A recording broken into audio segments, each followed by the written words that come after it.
ఓం సమర్థ సద్గురు సాయినాథాయ నమః. స్వామి వివేకానంద పార్ట్ 1, 30వ అధ్యాయం. ఐరోపా యాత్ర. ప్రపంచమే ఒక బాలక్రీడ. ప్రచారం చేయడము, బోధించడము అన్నింటినీ చేర్చే చెబుతున్నాను. స్వామి వివేకానంద.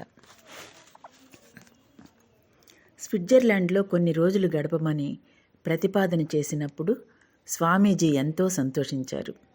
స్విట్జర్లాండ్ అనగానే స్వామీజీకి హిమాలయాలు, వాటి అత్యద్భుత పరిసరాలు జ్ఞాపకానికి వచ్చి ఉంటాయి.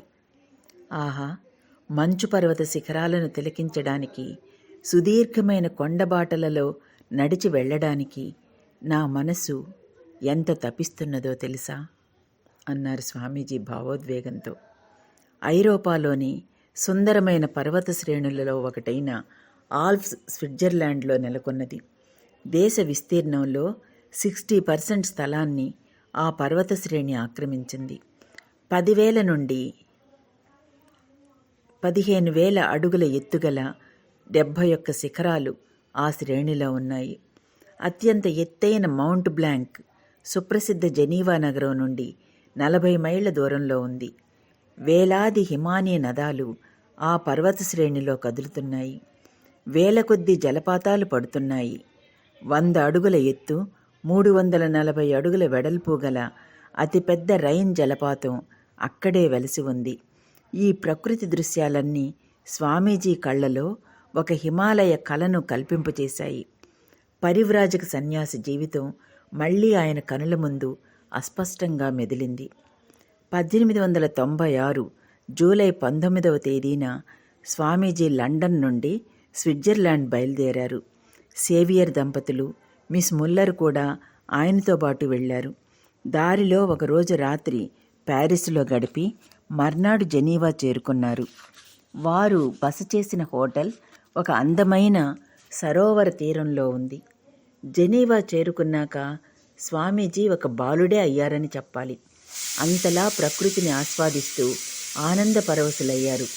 కొయ్య చేతి పనుల, కొయ్య శిల్పాల ప్రదర్శనలను చూస్తూ మొదటి రోజు గడిపారు. ఆ రోజు సాయంత్రం గాలితో నింపిన బెలూన్ సాయంతో గగన వీధిలో సంచారం చేశారు. పైకి పైకి పైకి బెలూన్ ఇలా పైకి పోతూనే ఉంది.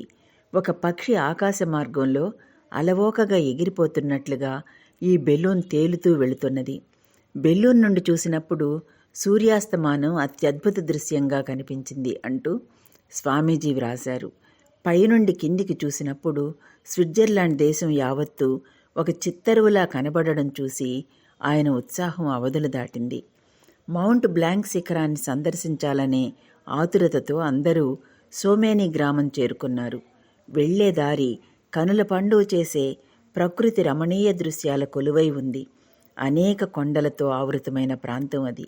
కానీ హిమాలయ మంచు పర్వతాలకు ఇక్కడి వాటికి తారతమ్యం ఉందని స్వామీజీ వ్యాఖ్యానించారు. మౌంట్ బ్లాంక్ ప్రదర్శించిన దృశ్యం హిమాలయాలలో సైతం తాను చూడని అరుదైన దృశ్యంగా ఆయన అభివర్ణించారు. మౌంట్ బ్లాంక్ను చూడగానే దానిని ఆరోహించాలనే ఉత్సుకత ఆయనలో జనించింది. కానీ పర్వతారోహణలో శిక్షణ పొందిన వారు మాత్రమే దానిని ఆరోహించగలరని నచ్చజెప్పి ఆయనను ఆ ప్రయత్నం నుంచి విరమింపచేశారు. ప్రపంచంలో అందమైన హిమానీ నదాల్లో ఒకటైన మెర్ డి గ్లేస్ అక్కడే నెలకొని ఉంది. దానినైనా దాటాలని స్వామీజీ అభిలషించి ఆ ప్రయత్నంలో దానిలోకి దిగారు. అనుకున్నంత సులభసాధ్యంగా కనిపించలేదది. నడక సాగించిన కాసేపటికే స్వామీజీకి శ్రమ తెలియవచ్చింది. దానిని దాటిన తర్వాత ఒక నిటారైన ప్రాంతం ఎదురైంది.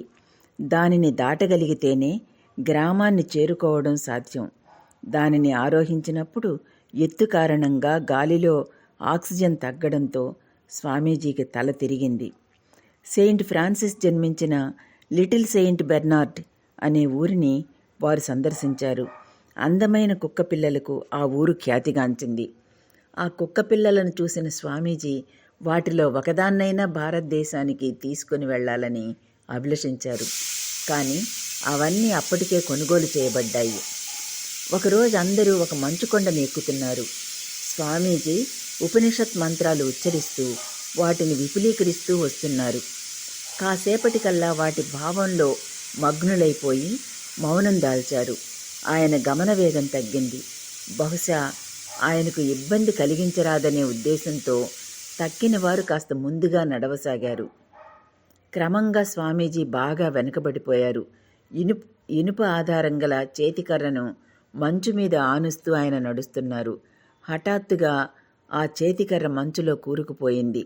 ఆయన కూడా మంచులో కూరుకుపోసాగారు. కానీ పూర్తిగా కూరుకుపోయేంతలో అదృష్టవశాత్తు కాపాడబడ్డారు.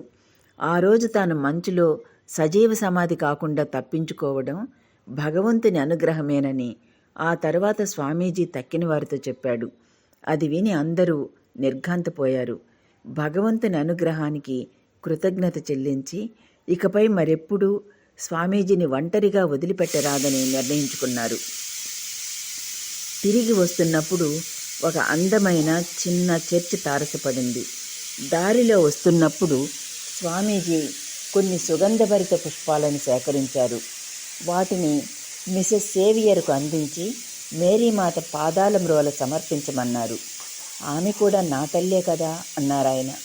అయినప్పటికీ క్రైస్తవేతరుడైన తాను పుష్పాలు అర్పిస్తే చర్చిలోని వారు అభ్యంతరం చెప్పవచ్చునేమోనని మిసెస్ సేవియర్స్ ద్వారా సమర్పించారు.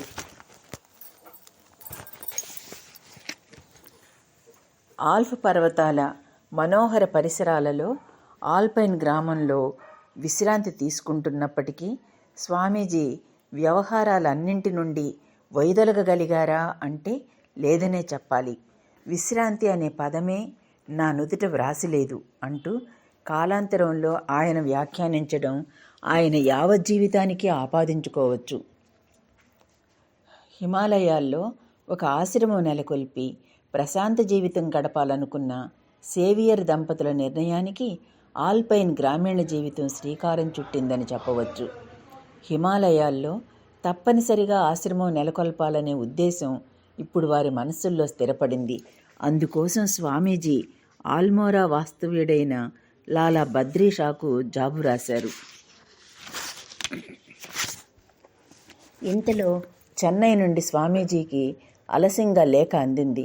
బ్రహ్మవాదిని పత్రిక ప్రచురించడం ఎంతో కష్టంగా ఉందని, ఆర్థిక సహాయం ఏదీ అందలేదని అతడు వ్రాశాడు.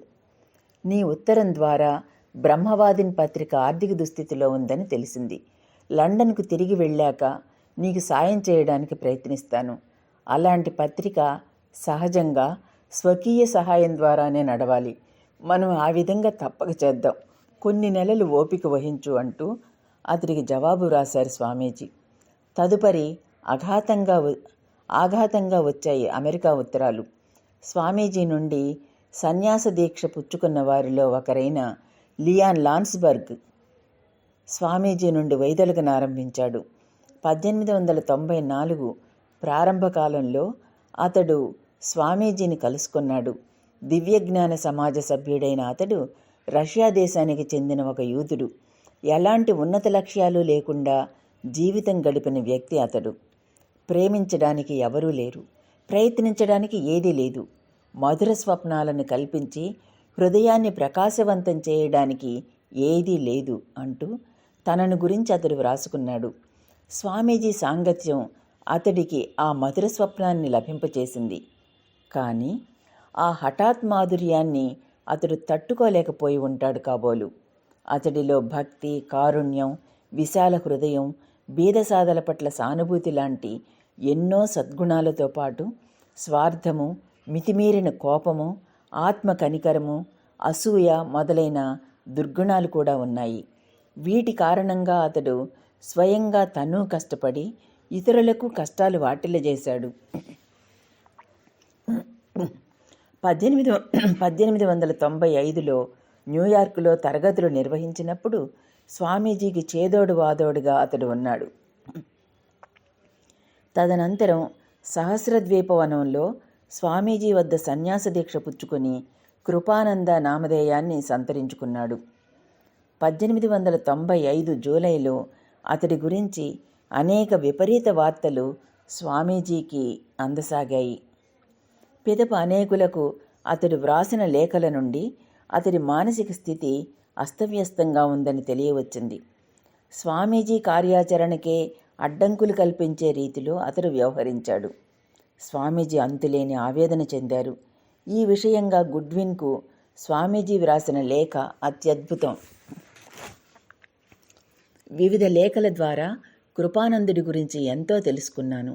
అతడిని చూసి విచారపడుతున్నాను. అతడిలో ఏదో వక్రత కనిపిస్తోంది. అతడి దారిన అతడిని పోనివ్వు. అతడిని గురించి మీరెవరూ బాధపడవద్దు. నన్ను నొప్పించడమా? దేవదానవులకు కూడా నన్ను నొప్పించే శక్తి లేదు. కనుక నిశ్చింతగా ఉండు. అచంచలమైన ప్రేమ, పరిపూర్ణ నిస్వార్థం సర్వాన్ని జయిస్తుంది. వేదాంతులమైన మనం ఏ సంకటం వాటిల్లినా, ఏ విషమ సమస్యలు ఎదురైనా నాకెందుకు ఆ విధంగా కనిపిస్తున్నది, ప్రేమచే దీన్ని ఎందుకు జయించలేను అని మనలను మనం ప్రశ్నించుకోవాలి. మహత్కార్యాల సాధనకు నిరంతర దీర్ఘకాల ప్రయత్నం అవసరం. అది ఫలించకపోయినా మనం కలత చెందకూడదు. ఆధ్యాత్మికాగ్నిచే తరిమివేయబడుతున్నప్పుడు అనేకులు పతనం చెందడం, కష్టాలు వాటిల్లడం, అప్రతిహతమైన ఆటంకాలు పొడసోపడం, మానవ హృదయంలో స్వార్థం మొదలైన పిశాచాలు కఠోరంగా పెనుగులాడడం సహజం. ఈ విశ్వంలో నిశ్రేయతకు దారి కఠినంగానూ నిటారుగానూ ఉంటుంది. అనేకులు సాఫల్యమవడం ఆశ్చర్యం, కానీ అనేక మంది పడిపోవడంలో ఆశ్చర్యం లేదు.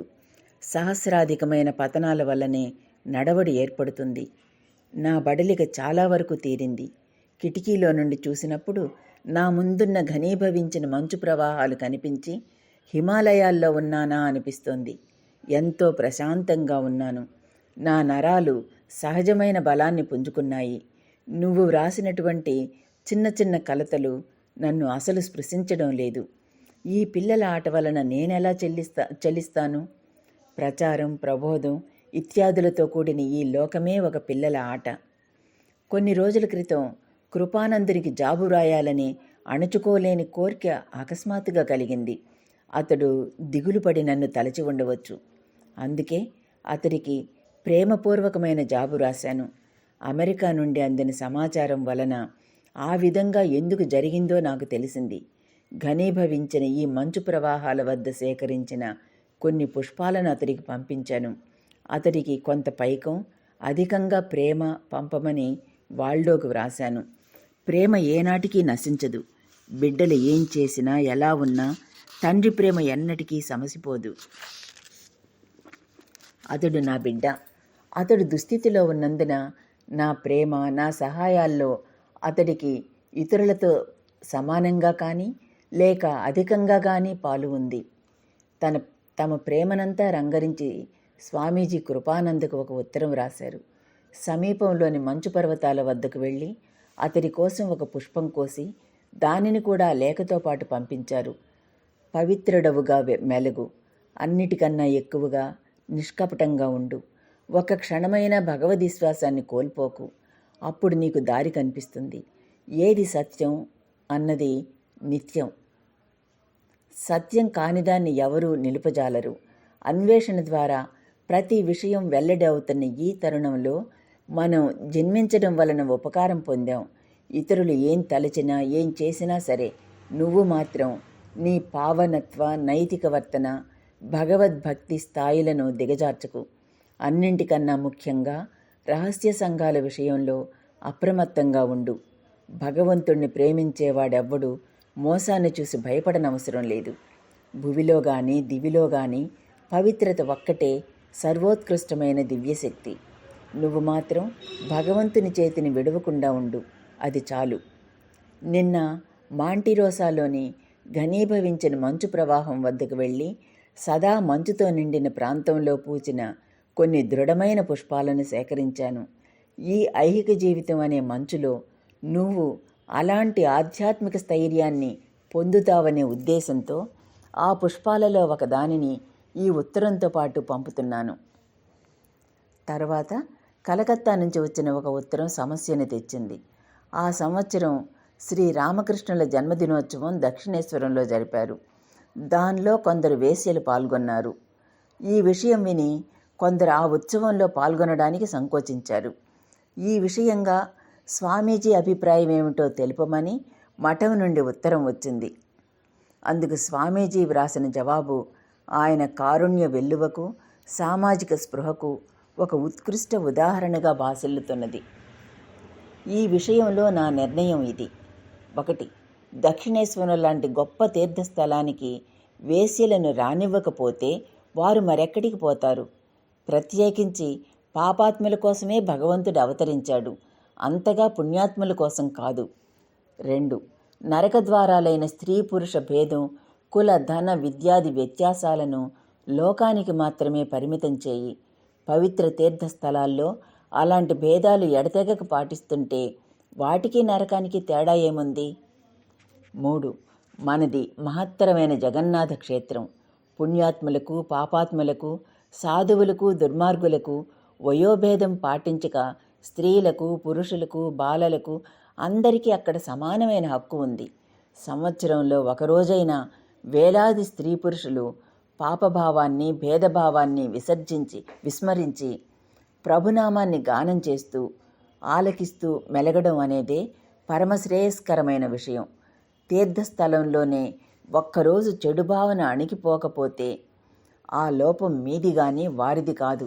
దగ్గరకు వచ్చిన వారిని అందరినీ కొట్టుకుని పోగల ఆధ్యాత్మిక ఉత్తుంగ తరంగాన్ని సృష్టించండి.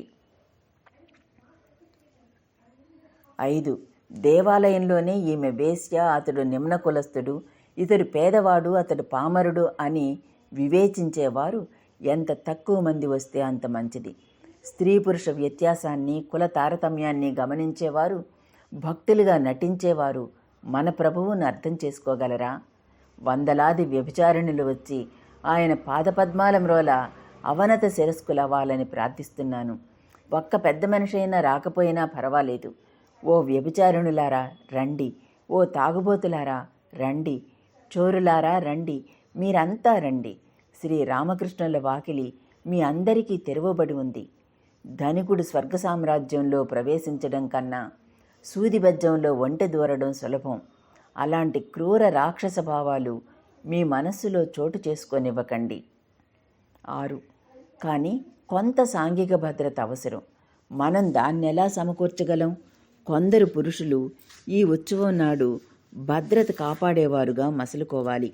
ఉత్సవ ప్రాంగణం చుట్టూ వారు తిరుగుతూ ఏ స్త్రీ కానీ, ఏ పురుషుడు కానీ మాటలో కానీ, ప్రవర్తనలో కానీ అసభ్యత కనబరిస్తే ఆ వ్యక్తిని తోట ఆవరణ బయటికి పంపివేయాలి. సత్ప్రవర్తన కలిగి ఉన్న స్త్రీ పురుషులు వారు యోగ్యులైన, వ్యభిచారిణులైనా కూడా వారు భక్తులే, గౌరవనీయులే. ఒక కోణం నుండి చూసినప్పుడు ఇలాంటి చిన్న చిన్న అడ్డంకులు, సమస్యలు స్వామీజీకి అవసరమనే చెప్పాలి. కించిత్ ఉద్దీపనతోనే ధ్యానంలోనూ సమాధిలోనూ లయించిపోయే వ్యక్తి ఆయన. ఆల్పైన్ లాంటి ప్రశాంత ప్రాంతాలు ఆయనను ఏకమొత్తంగా తమలో లయింప చేసుకోకూడదనే ఉద్దేశంతో గురుదేవులే వీటిని కల్పించి ఉండాలి. స్విట్జర్లాండ్ నుండి స్వామీజీ జర్మనీ వెళ్ళారు. ముందుగా వారు హైడిల్బర్గ్ అనే ఊరికి వెళ్ళారు. జర్మనీలోని గొప్ప పేరుగాంచిన విశ్వవిద్యాలయాలు అక్కడ నెలకొని ఉన్నాయి. వాటిని సందర్శించారు. ఆ ఊళ్ళోని ప్రాచీనమైన కోటను కూడా సందర్శించారు. అక్కడున్న ఒక నేలమాళిగలో ఉంచబడిన ప్రపంచంలోని అతి పెద్ద ద్రాక్షసారా జాడీని చూశారు. రైన్ నది గుండా స్టీమర్లో పయనించి వారు కోలోన్ చేరుకున్నారు. అక్కడ కొన్ని రోజులు గడిపారు. బంగారు పనితనంతోనూ, కొయ్య పనితనంతోనూ కనుల పండుగ చేసే చర్చిలను సందర్శించారు. జర్మనీ రాజధాని బెర్లిన్ ప్రపంచంలో అత్యంత శక్తివంతమైన సైనిక బలం గల దేశంగా ఆనాడు జర్మనీ పరిగణింపబడ్డది. అక్కడికి వెళ్ళాలని స్వామీజీ ఎంతగానో అభిలషించారు. బెర్లిన్ నగర సౌందర్యాన్ని, ఐశ్వర్య సమృద్ధిని చూసి ఆయన ఆశ్చర్యచకితులయ్యారు. స్వామీజీ బృందం తదుపరి కీల్ నగరానికి వెళ్ళారు. అక్కడ ప్రొఫెసర్ పాల్ డ్యూసన్ను కలుసుకున్నారు. జర్మన్ తత్వశాస్త్ర శాఖలో ప్రొఫెసర్ అయిన ఆయన ప్రాచ్య దేశాల తత్వాల పట్ల ఎంతో ఆసక్తి గల వ్యక్తి. సంస్కృతంలో చక్కని పాండిత్యం గడించిన డ్యూసన్ భారతదేశాన్ని ఎంతగానో అభిమానించాడు. భారతదేశాన్ని సందర్శించాడు కూడా. ప్రొఫెసర్ ఆయన సతీమణి స్వామీజీని ఆహ్వానించారు. స్వామీజీ, ప్రొఫెసర్ ఇద్దరూ ఎంతో ఆసక్తితో పరస్పర భావనలను చర్చించుకున్నారు. తాను భారతదేశానికి వచ్చినప్పుడు చూసిన దృశ్యాలను, పొందిన అనుభవాలను డ్యూసన్ వివరించాడు. ఇద్దరి మధ్య చక్కని మైత్రి పెంపొందింది. పాల్ డ్యూసన్ ఇంట్లో 1-2 రోజులు స్వామీజీ బస చేశారు. ఇక్కడ కూడా ఒకసారి ఆయన అమేయ జ్ఞాపక శక్తి వెల్లడైంది. ఒకరోజు స్వామీజీ ఒక కావ్యం చదువుతున్నారు. అప్పుడు అక్కడికి వచ్చిన పాల్ డ్యూసన్ స్వామీజీని పిలిచాడు. మాట్లాడాలని ప్రయత్నించాడు. కానీ స్వామీజీ నుండి ఎలాంటి స్పందన లేదు. 1-2 సార్లు పిలిచి ఆయన వెళ్ళిపోయాడు. కొన్ని రోజుల తర్వాత ఒకరోజు ఈ విషయం గురించి ఆయన స్వామీజీతో ప్రస్తావించాడు. అందుకు స్వామీజీ తాను చదవడంలో నిమగ్నుడై ఉన్నందున ఆయన పిలుపును వినలేదని చెప్పారు. ఈ జవాబు పాల్ డ్యూసన్కు తృప్తి కలిగించలేదు. ఆ రోజు ఇద్దరు మాట్లాడుకుంటున్నప్పుడు ఆ కావ్యం నుండి స్వామీజీ అనేక ఉదాహరణలను పేర్కొనడం చూసి పాల్ డ్యూసన్ విస్తుపోయాడు. స్వామీజీ జ్ఞాపక శక్తి అతడిని ఆశ్చర్యచకితుడిని చేసింది. మాక్స్ ముల్లర్కు పాల్ డ్యూసన్కు మధ్య ఎంతో తారతమ్యం ఉంది. మాక్స్ ముల్లర్లా ఈయన తన అభిప్రాయాలను స్వేచ్ఛగా వ్యక్తం చేయలేకపోయాడు. ఆంగ్లో ఇండియా అధికారుల ఆదరణ, ఇంగ్లండ్లోని తక్కిన పండితుల సహకారము అవసరమైనందున భారతదేశం పట్ల గల ఆసక్తినో ఉత్సుకతనో పాల్ డ్యూసన్ బాహాటంగా వెల్లడించలేకపోయాడు. దాదాపు 2 నెలలు ఐరోపా యాత్రలలో ప్రశాంతంగా గడిపిన తర్వాత సెప్టెంబర్ 17వ తేదీన స్వామీజీ ఇంగ్లాండ్ తిరిగి వచ్చారు. ఆయన ఆరోగ్యం కొంతవరకు మెరుగుపడింది. మళ్లీ ఇంగ్లాండ్లో తమ కార్యాచరణను ప్రారంభించారు. ఇంతలో అమెరికా కార్యాచరణను కొనసాగించడానికి అభేదానంద త్వరలో భారతదేశం నుండి రానున్న వార్త కూడా ఆయనకు ఆనందాన్ని కలిగించింది. హేరియట్ హేల్ వివాహ వార్త కూడా అక్కడ ఆయన కోసం ఎదురుచూస్తోంది. ఆయన హేరియట్కు ఇలా జవాబు రాశారు: ప్రతి దానిని సాధ్యమైనంత వరకు చక్కగా నిర్వర్తించాలి. నీ విషయంలో నాకు తెలిసినంత వరకు నీది శాంత స్వభావం. దానివలన నీకు ఎంతో ఓర్పు, సహనశక్తి ఉన్నాయి. నీకు నీ భర్తకు సకల శుభాలు కలుగుగాక. నీలాంటి మంచి, తెలివైన, ప్రేమించే అందమైన భార్య దక్కడం తన మహద్భాగ్యమని అతడు సదా గుర్తించేట్లు భగవంతుడు చేస్తాడుగాక. ఇంత త్వరలో అట్లాంటిక్ మహాసముద్రాన్ని దాటి రావడం సాధ్యం కాదని భయపడుతున్నాను. నీ వివాహాన్ని తిలకించాలని నేను అభిలషిస్తున్నాను. ఈ పరిస్థితుల్లో నేను చెయ్యగలిగింది మా గ్రంథాల్లోని ఒక దానిలో నుండి ఉదహరించడమే. ఈ జీవితంలో కోరదగినవన్నీ పొందడానికి నీ భర్తకు సాయం చేస్తూ అవిచ్ఛిన్నమైన అతడి ప్రేమను సదా అనుభవిస్తుంటావుగాక. మనుమలను, మనుమరాళ్లను చూసి జీవిత నాటకం ముగిసే సమయం ఆసన్నమైనప్పుడు ఏ పావనాంబువుల స్పర్శ వలన సకల భేదాలు లయించి మనమంతా ఏకమవుతామో ఆ అనంత సచ్చిదానంద సాగరాన్ని చేరడానికి మీరు ఒండరులు సహాయం చేసుకుంటారుగాక. నువ్వు జీవితాంతం ఉమాదేవిలా పతివ్రతగాను పరిశుద్ధురాలిగాను విరాజిల్లుతావుగాక. నీ భర్త ఉమాదేవి పట్ల తన ప్రాణాన్ని ఉంచుకున్న పరమశివునిలా ఉంటాడుగాక.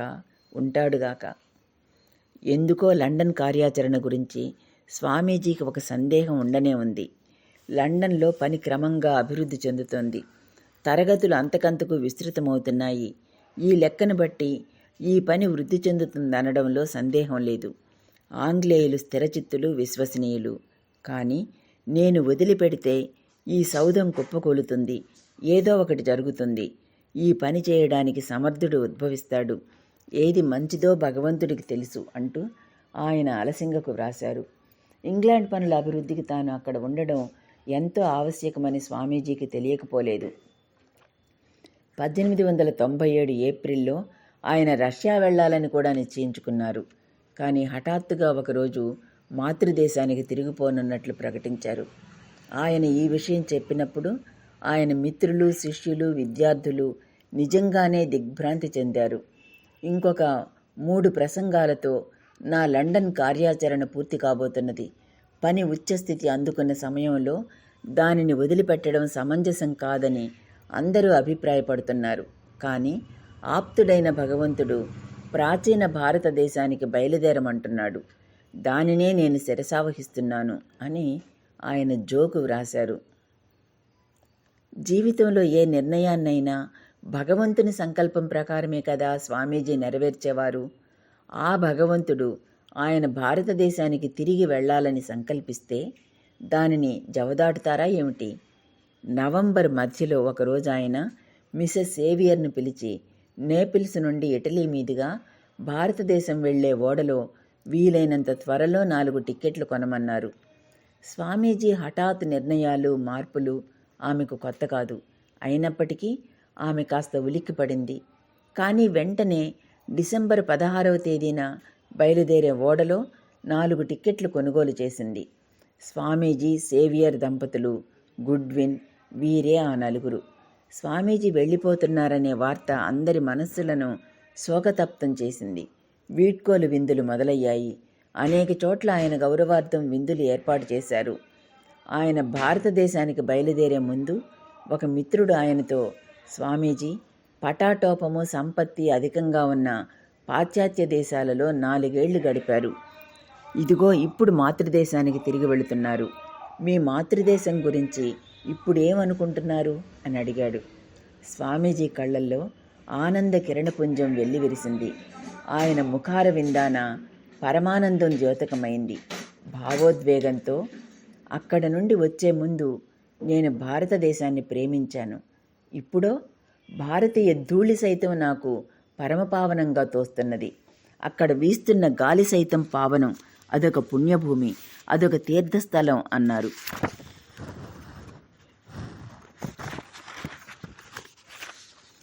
స్వామీజీ ఓడ మాతృదేశం వైపుగా సాగింది. సేవియర్ దంపతులతో ఆయన ఇలా అన్నారు, ఇప్పుడు నా మనస్సులో ఉన్నది ఏకైక చింతన మాత్రమే. అది భారతదేశం. భారతదేశం చేరుకోవాలని నేను ఆతురతతో ఎదురుచూస్తున్నాను. 30వ అధ్యాయం సమాప్తం. స్వామి వివేకానంద పార్ట్ 1 సమాప్తం.